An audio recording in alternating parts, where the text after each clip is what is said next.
What's going on, Dark Magical community, and welcome back to the channel. Today we have a very special treat for you guys. As you can see, all we have here is a blank canvas, so we are actually going to be building the mutant deck one card at a time. This is an archetype that I have really liked ever since its initial release, and I've played the deck off and on. I've played it as a pure variant, sort of like Stun, playing Necroface and Floodgates, as well as mixing it with other archetypes like Thunder Dragons, and it's a very fun archetype. I love the artwork, I love the lore behind this deck, and we just got a new card in the form of Mutant, which, great name change, Konami. We can always rely on you guys. So we're going to jump right into this, and like I said, we are going to build this one card at a time.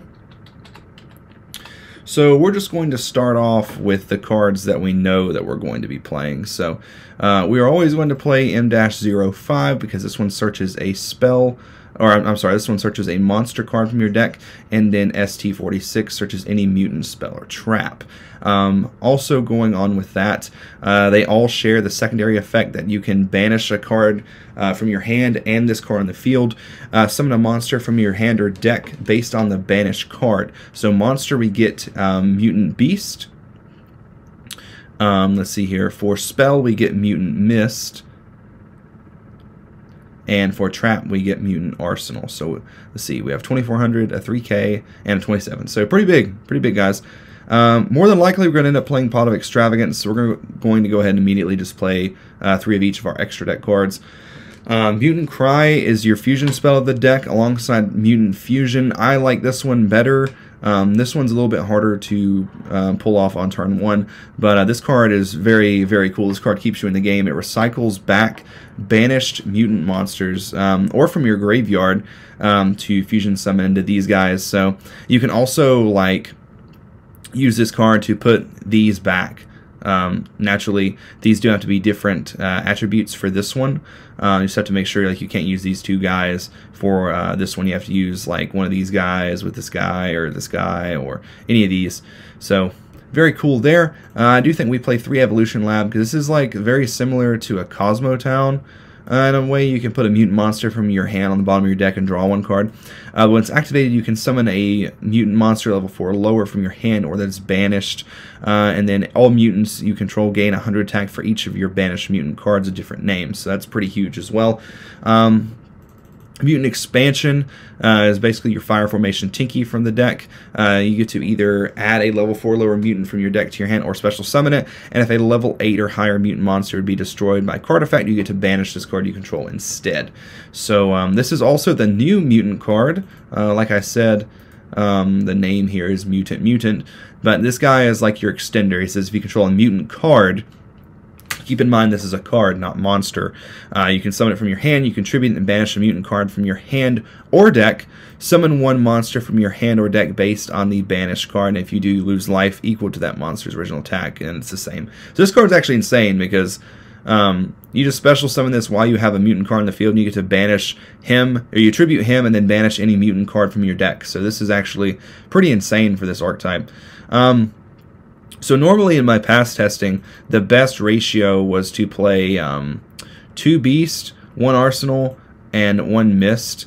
Because Beast normally you're going to have monsters more, so Beast normally comes out more than Arsenal and Mist. But obviously they are very much recyclable. I've even seen some people who just get by playing 1, 1, and 1. So that might actually be what we try doing here. So let's see. I don't know if I want to play this guy or not. It summons from your opponent from your hand during your opponent's turn if you have Mutant Evolution Lab, and you contribute it, banish card from hand or field, summon a mutant monster that's in your graveyard. I don't think you play this guy. If you're a mutant master, let me know if this is incorrect not to play this guy, but whenever I was playing this deck before, I didn't play this guy because it made you have the field spell, which is searchable, but it only summons from grave or banished. So maybe 1. But I didn't play this guy at all. I didn't play the equip spell. You can play the continuous trap. So I think this is our core. We might end up cutting or adding stuff. So we're going to go into non-archetype specific cards now. And I think we all know one of the best cards for our deck is now at 3, E-Telly. This card's crazy. We have, I don't think you really ever want to E-Telly into this, but E-Telly into these guys. It was a big piece of the puzzle that the deck was missing upon its initial release. So thank you, Konami, for giving us 3 emergency teleport. I also think, as I mentioned earlier, we're going to max out on Pot of Extravagance because we can play 3 of each of our extra deck cards, and we are completely fine on that. We also are going to play another card that combos very well with the entire part of the deck's function. Necroface, whenever it's normal summon, it banishes, or it returns all banished cards to the deck and gains 100. And if this card's banished, each player banishes the top 5 cards of their deck. So you can kind of see the combos here with this and this, this and this. Late game, normal summoning this. Putting everything back, including what you banished off your extravagance. So it's kind of a cool way to be able to extravagance mid to late game, essentially for free. We're going to think on the main deck here for a minute. We're going to go to the extra deck. I think we do play Verte. We're going to play 2 because we're playing extravagance. I don't think this comes up a ton, but now that you do actually have extenders, you can actually link summon more now than you used to be able to. So that's pretty cool. Let's see, so what else are we missing? We can play the Water Charmer. So we can like make the Water Charmer grab back any water. So like Moye, Link Climb. What do we Link Climb into? So I suppose this gives us a Link Climb into something like Selene as a spellcaster. I do believe Selene has to summon back in defense position, so we don't really have any other spellcasters that we're going to be able to summon back unless we play something like Effective Ailer, which is possible. I do think we play this, though. We have to look at... We're going to pull up an OCG guide to see if there's anything, because I feel like the extra deck just isn't all that important aside from like Verte and your 3 fusions that you play. So we're going to find an OCG guide, and we're going to see, because I feel like I'm drawing a blank on some of this extra deck. So let's see what we have here. So it appears most of what they are playing is like just generic link monsters. So stuff like Nightmare Phoenix. I didn't realize there were that many Phoenix cards in the game. They're actually playing Almirage and Secure Guard now, but this is like Dogmatica mutants. So I think that we just have a lot of free range in this extra deck. We have level 1, so we can play like Relinquished Anima. I mean, some of this stuff is never going to come up anyway. So we play Almirage, but I don't think we're ever going to Almirage any of these off. I feel like that would be very situational. Let's see what else we have here. Yeah, there's not a lot for extra deck. So what we're going to actually do, since our extra deck, we don't really need it, we're actually going to play stuff like Nova and Invoked Mechaba.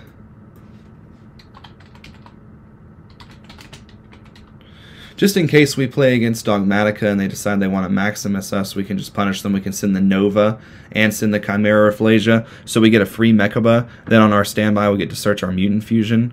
So that's kind of cool. And we need one more card in our extra deck. And let's think about this a second. I don't even know if we really even need this, but we have the room, so we can play it.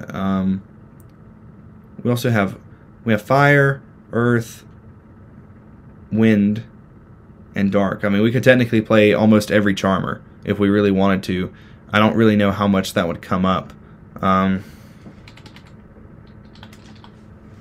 Let's see, which one's Mist? I always get these mixed up. Mist is for banishing a spell. So, do we have lights? I only have waters. We can go for... I don't know. I don't even know if we really even need to play this. We're going to play the dark one for their normal summon, our Necroface. So this extra deck, obviously, you can change. And there might be other cards that are better. I mean, I feel like these 6 here are like the main staples alongside Verte. And then everything else is probably just going to end up getting banished off Extravagance anyway. But I always go with the theory of if you're playing a deck that the extra deck doesn't matter, you might as well play Nova and Mechaba. You could even go and like cut like Phoenix, cut like the Dark Charmer, and even play a second Nova, and then play another machine. Like you just play. Actually, instead of doing that, it's probably actually better to play an Intis. That way we can send and get a pop as well in certain situations where we get Maximus. So we're going to put the Dark Charmer back. Yeah, so pretty much if our Dogmatic opponent uses Maximus, we're just going to make their day very sad. Something else we're going to be playing... What's his name? I thought it was Dimensional Shifter. D-Shifter is a hand trap that literally does not hurt us whatsoever. We also need to be playing Macrocosmos and Dimensional Fissure. Very good cards for the deck. Like I said, these cards literally do not matter at all. So we're going to get this to 40, and then we're going to see what we really need. So one of our great new cards that we can play, we can easily play 3 Skill Drain because we can play around it. All of our guys banish themselves for cost. These guys are just huge under Skill Drain. You can just essentially just control the game through all of these cards here. So very cool. It could be more of a side decked option, but we're going to try building it to play it in the main. I do think, since we have more monsters than anything, I do think we play 2 Mutant Beast. So let's go down the line here and see if there's anything that I feel like we either need more of or we don't need quite that many. D-Shifter is 3 of because you do want to open this turn 1. I do think 1 Arsenal and 1 Mist is completely fine.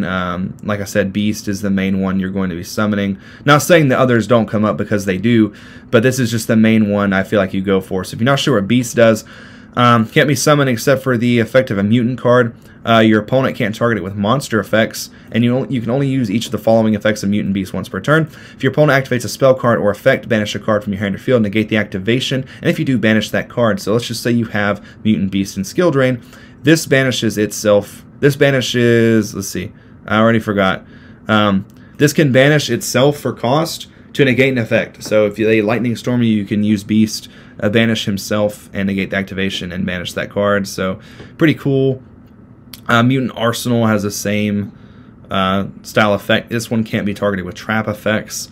If your opponent activates a monster effect, banish a card from your hand or field. Target a monster on the field, banishes. This one doesn't negate.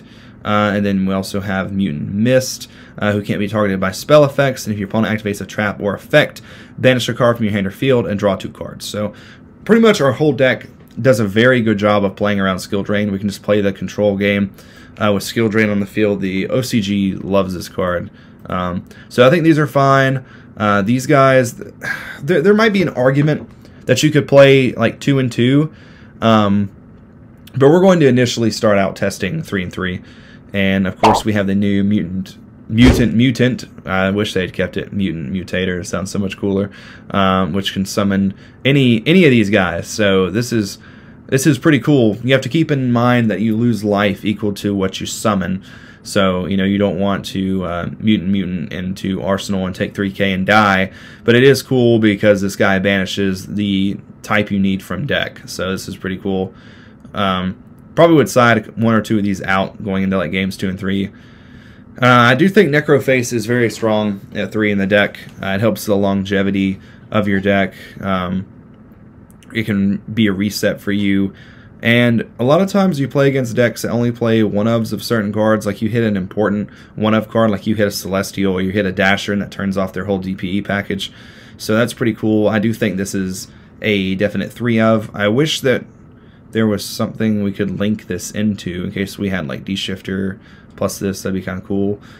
naturally, we still, I think we are going to play the D-Fissure and 3 E-Telly. Mutant Evolution Lab could probably be dropped to 2. You have to look at it in terms of essentially you play 3 ST46, 3 E-Telly. So you're already playing, and you play 3 Mutant Mutator. So you play a lot of copies of these guys. So let's see. Actually, I don't think Mutant Mutator, I apologize, I don't think he can go into. He actually can't go into these, but you still play 3 and 3. So you do play a lot of copies, and even like technically like E-Telly into this to get this, to normal this to get this. So I think we can actually get by with 2.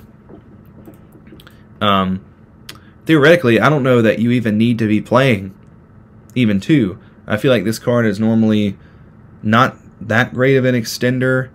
I think we can actually just play 1. Truthfully, I really do, because now we have E-Telly.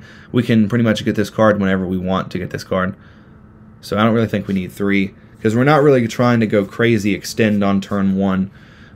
So that opens up a couple slots. The 1 fusion's fine. 3 extrav, 1 macro, the cries, expansion. Expansion's also a little slow. You can either add it to your hand or special it.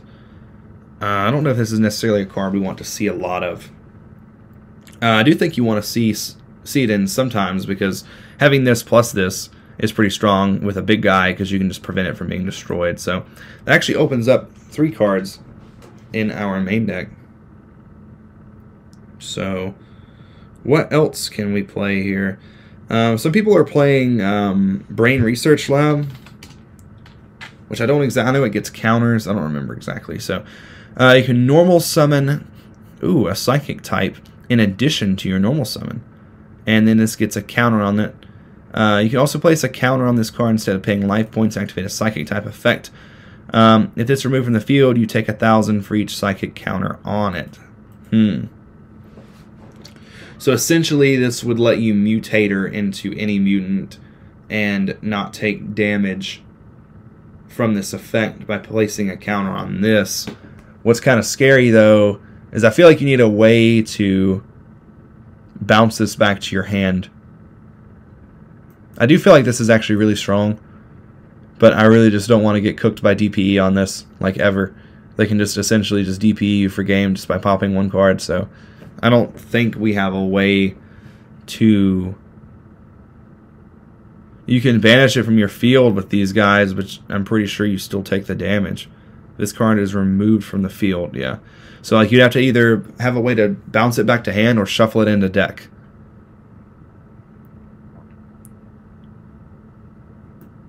Yeah, unfortunately.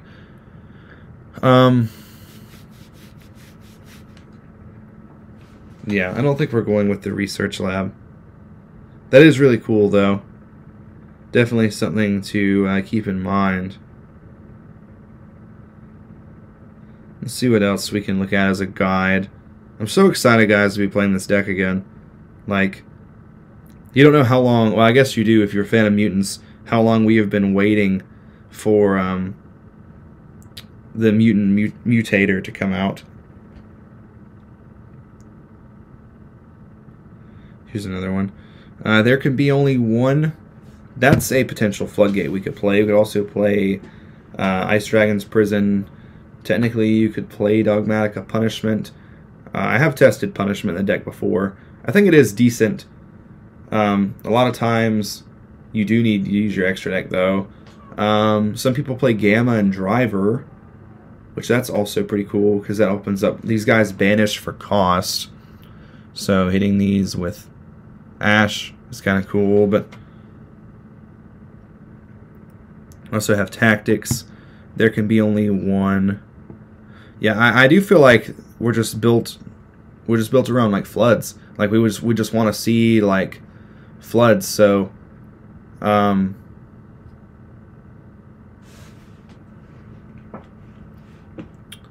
we can try. There can be only 1.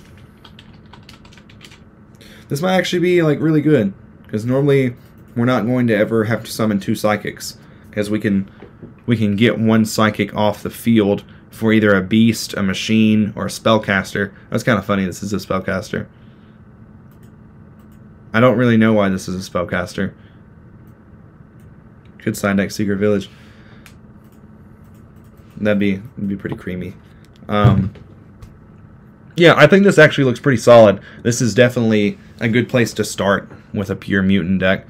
As far as your side deck goes, you're going to need stuff to prevent like mass backline removal. Like I feel like game 1, you're probably okay. Games 2 and 3, you just don't want to get evenly matched and just completely just die.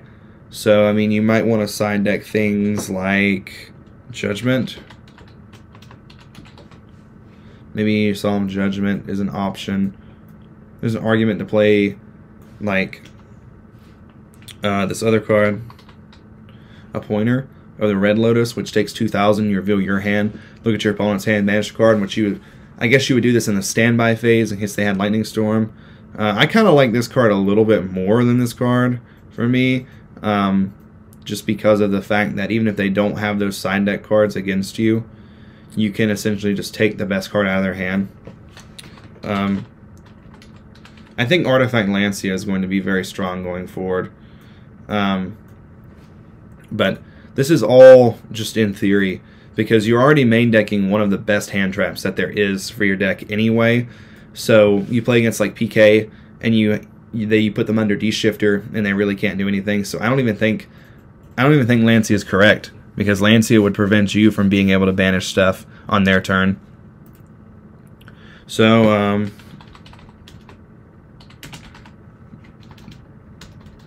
let's see.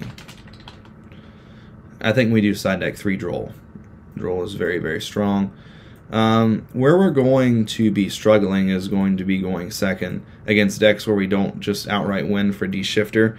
So I think we need like board breaker cards, which is weird for like a trap deck to be side decking stuff like evenly matched.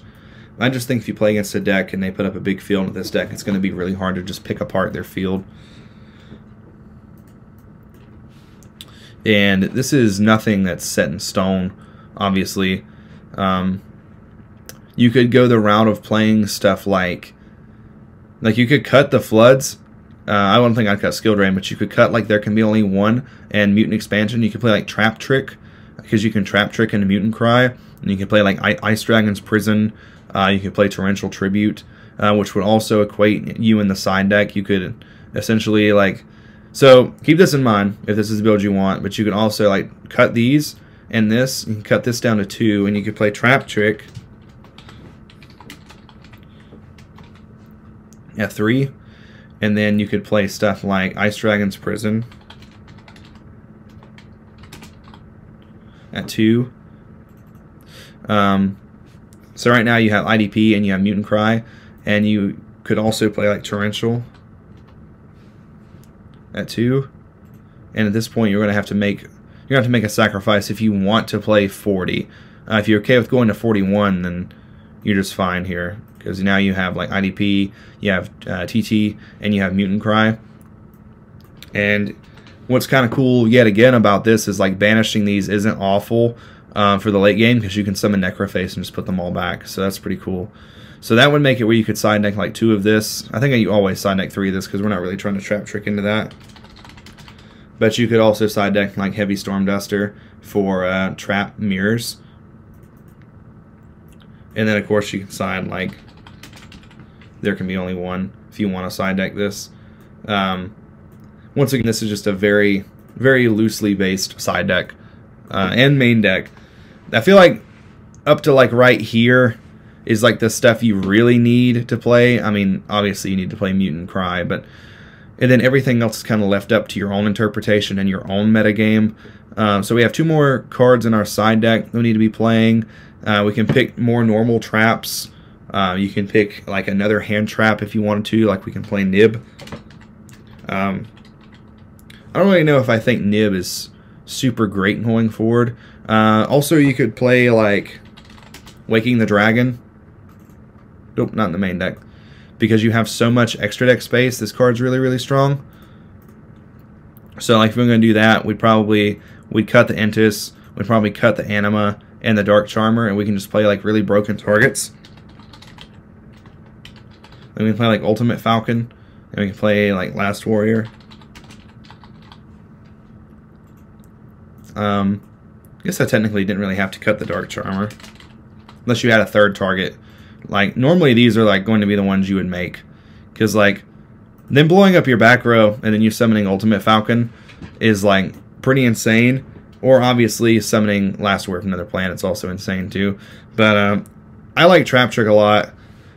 You could also, like, if you don't want to play, like, evenly, you can also play, how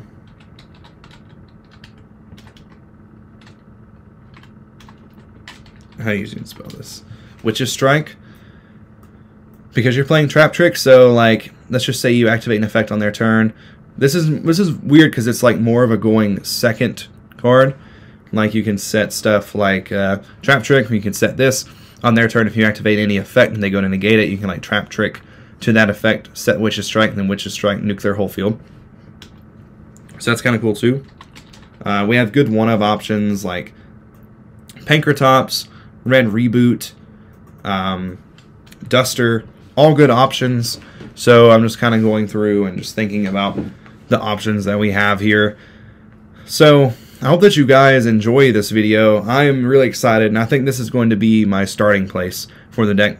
If you have any advice for me at all, I like this archetype. I've experimented with it a lot, but I am still a noob with this archetype, and I'm excited to learn more about it. So please let me know in the comment section down below. And also, if you don't already know, I am doing a 1,000 subscriber giveaway. You could be the person to win a playset of Secret Rare Magician Souls or an exclusive playmat featuring Red Eyes Dark Dragoon.